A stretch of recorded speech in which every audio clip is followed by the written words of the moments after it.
Valeria, Cindy, muy buenos días, ¿cómo se encuentran? Buenos días, profe. Muy bien, gracias. Me alegra. Bueno, ustedes han desarrollado un trabajo muy interesante en torno a un videojuego específico.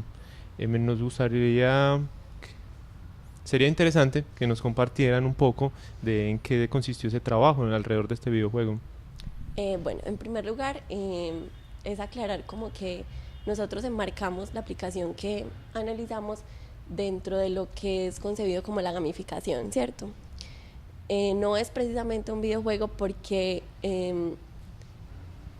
la aplicación tiene como un propósito que es educativo, que es formativo, que busca como el desarrollo de unas habilidades en el jugador. Entonces, para eso pues hicimos como un rastreo frente a lo que era precisamente la gamificación y adoptamos eh, lo que Werbach propone frente a esto, que es como el acercamiento de los procesos educativos o de los procesos de aprendizaje a experiencias que sean similares al juego.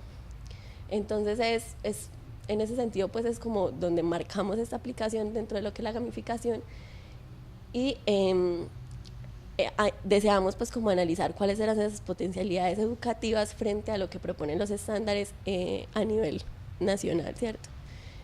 Para eso pues llevamos a cabo una experiencia con 3 estudiantes de 3 grados diferentes, primero, segundo y tercero. El estudiante primero y el de segundo eran unos chicos y la de tercero era una chica y analizamos pues como cuáles eran las actuaciones, las habilidades y como los procesos cognitivos que surgían frente a la interacción con el juego. Bueno, nos parece importante primero resaltar, el juego se llama El Maestro Lógico. El objetivo en sí del juego es como evaluar aquellas habilidades, tanto a nivel de atención, flexibilidad, memoria, y digamos que logren diferenciar la realidad o logren hacer abstracciones, digamos, del contexto en el cual se encuentran los estudiantes. Y pues ahí como otro asunto entonces que surge es como el trabajo desde eso que propone el juego como parte de él que tiene implícito pues como otros contenidos que a nosotros nos parecieron interesantes. Con detalle ustedes en el documento hacen explícito muchos elementos importantes y también algunos susceptibles a mejorar dentro del maestro lógico. Pero, ¿por qué el motivo? ¿Qué los motivó como acercarse a este videojuego y por qué es importante también analizar como en detalle ese desarrollo del maestro lógico? Bueno, cuando nosotros hacíamos la exploración, pues nos propusimos como analizar precisamente un aplicativo desde esas propuestas de la gamificación y comenzamos a analizar diferentes aplicativos, pero evidenciamos que la gran mayoría están como direccionados al trabajo con el pensamiento espacial y pues primero buscábamos un aplicativo que fuera gratuito y segundo como que no se limitara simplemente como al trabajo con uno de los pensamientos, sino que fuera capaz como de transversalizar. Entonces en esas pues encontramos este aplicativo y comenzamos a analizar que fuera de las propuestas que tenía, como mencioné ahorita, explícitas, la aplicación del trabajo con la flexibilidad, con la memoria y el pensamiento espacial, también pues como surgían otro tipo de situaciones que ponían al jugador o al que estuviera pues interactuando con la aplicación en la necesidad como de plantearse habilidades desde otro tipo de pensamientos. Bueno, hay un aspecto importante que ustedes hacen énfasis en el documento y yo creo que tiene que ver mucho porque lograron hacer la ejecución, o sea, lograron implementarlo con algunos estudiantes y tiene que ver como con las características y habilidades que encontraron importantes desarrollar en los estudiantes al momento de llevar unas experiencias con videojuegos. De pronto nos podrían hablar un poco frente a esto, este asunto. Nosotros no lo hicimos tanto con los juegos en general, sino más bien con el aplicativo en sí. Consideramos que los estudiantes, antes de interactuar con el aplicativo, como que deben tener ciertas competencias lectoras, porque en sí, digamos, la dinámica del juego es más que todo en un enunciado acompañado de ciertos dibujos o ciertos esquemas que ayudan a que el estudiante comprenda el problema, o en sí estos enunciados dan el problema o lo que se supone deben solucionar. Entonces es necesario que el estudiante tenga ciertas competencias lectoras, una comprensión lectora. También consideramos importante el contexto del estudiante. Hay palabras o hay términos que suelen ser más familiares para unos estudiantes que para otros. Eso depende también del contexto en el cual se encuentre.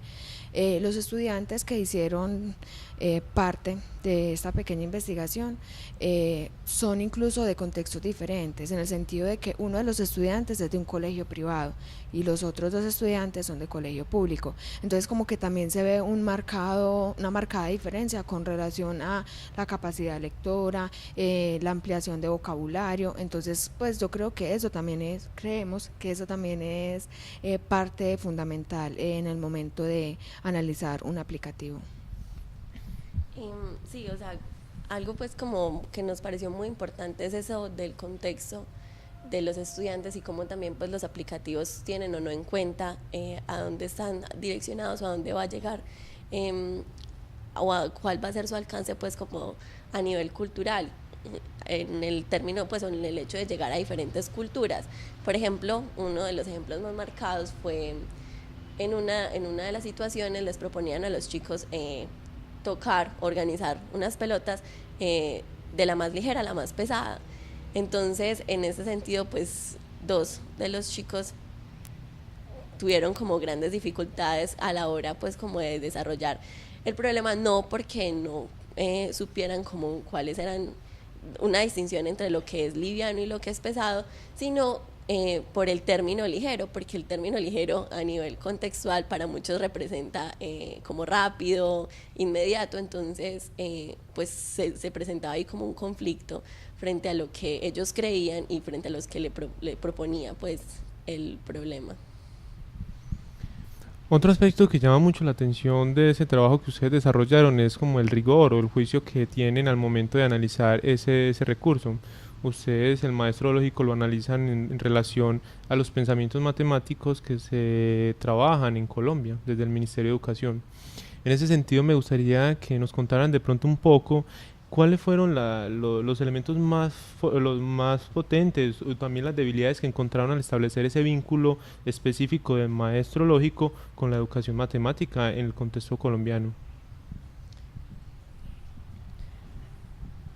Una de las potencialidades que encontramos es la flexibilidad con relación a los pensamientos que están en los estándares básicos de competencias en matemáticas, en la medida que logra no solamente como captar un concepto matemático, sino que logra como transversalizarlo, logra ir como en diferentes situaciones donde el estudiante no se limita simplemente a un procedimiento o a la repetición de una idea o de un paso a seguir, sino que es necesario que el estudiante flexibilice el pensamiento y logre dinamizar, digamos, todos estos conceptos que ha aprendido en un contexto escolar o incluso extraescolar y que lo logre como representar, digamos, en el videojuego.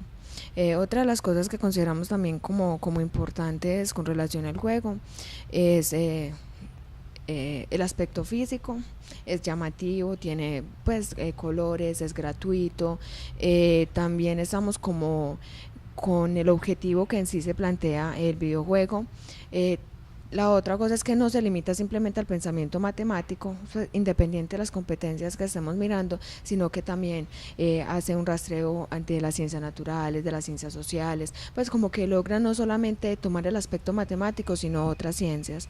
Con relación a las debilidades, de pronto está el hecho de que es un juego que puede estar estandarizado, entonces como que discrimina el contexto o no lo tiene en cuenta al momento pues de hacer las diferentes preguntas.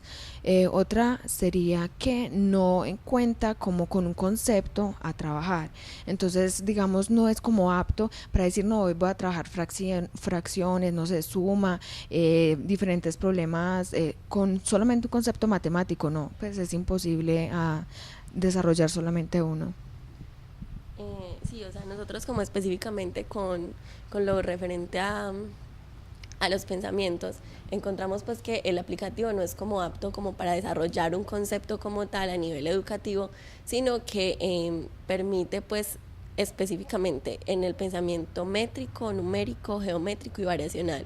El pensamiento aleatorio pues como que casi no lo toca, claro que eso se ve pues como implícito cuando los estudiantes hacen descartes, cuando los estudiantes pues comienzan como a trabajar aspectos como la probabilidad para poder dar pues como solución a una respuesta, a una pregunta, disculpa, pero no está como explícito. Sin embargo, sí se evidencian como situaciones de los otros 4 pensamientos donde se invita al jugador como a plantear diferentes estrategias y habilidades frente a eso.